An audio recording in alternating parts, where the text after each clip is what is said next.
Good day everybody, Graehl here with another Final Fantasy XIV video, and today we're going to be having a look at tanking Sohm hard. So make sure you fasten your seatbelts because this is going to be a bumpy ride. Sohm hard is one of the new dungeons introduced in patch 3.5, and is currently part of the Expert Roulette. It requires an average item level 230 to enter, and it rewards you with item level 245 gear. One of the first few things you will notice in this dungeon as a tank is that a lot of the monsters have really large hitboxes. This makes it difficult to properly position them and specially prevent them from moving. However, the geysers that naturally occur in the environment can be of use to us here, as they do apply a stack of vulnerability up and deal additional damage to monsters. So whenever possible, try to make sure the monsters are sitting right on top of it. Before long, you should be arriving at the first boss, Bulbasaur. The Leighton Ward. As per usual, make sure the boss is facing away from the rest of the party at all times, as he does have a spicy cleave that he likes to use very often. Throughout the fight, the boss will use Spore Sack. This will litter the arena with Spore Sacks. The smaller ones can easily be avoided by moving a short distance away from them.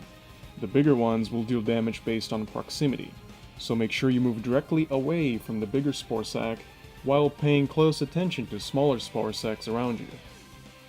These mechanics will repeat until the boss is dead. Our next challenger will be Charmander, or rather, Graehl. Unlike most other bosses, Graehl's abilities are not telegraphed. This means players must rely on reading his body language to anticipate and therefore dodge his attacks. This may sound complicated, but it's actually much easier than it looks. It's really just a matter of seeing the mechanics once or twice, and you'll quickly get used to it.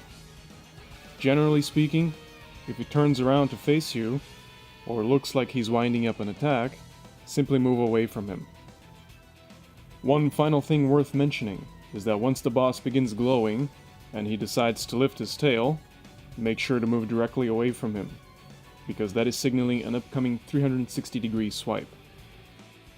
It's not the end of the world if you get hit, but it makes the life of your healer a little easier. Rinse and repeat until the treasure chest appears. On our way to the final boss, we'll be running into these monsters called Blood of the Mountain. Once engaged, they will begin casting Blaze, an ability that will deal moderate AoE damage to all nearby party members. It has an extremely long cast time, allowing you to stun them and kill them before the cast completes. Now we finally arrive at the lava tube to fight not Squirtle, sadly, but the Lava Scorpion. This boss has a short number of mechanics. The first, and the most important of which, is the Flying Press. This will target a random party member and cause the Lava Scorpion to pounce at them, leaving behind a new formed puddle of lava. These puddles will expand over the duration of the fight, so the most important thing, by far, is to make sure to place these lava puddles at the edges of the arena. Or else you will end up in a situation like this. A couple of other abilities also worth mentioning are Deadly Thrust. This is your basic Tank Crush ability. Make sure to pop a defensive cooldown for this, because it still hurts even at high item level. And lastly, Hiss, which will summon additional, smaller scorpions that must be dealt with, or else they will spawn additional lava puddles, which, well, we already saw how that turned out. And congratulations! You have captured them all, and you are ready for your next tanking adventure. If you have any questions or input, make sure you leave a message, and I will try to address it in my next video.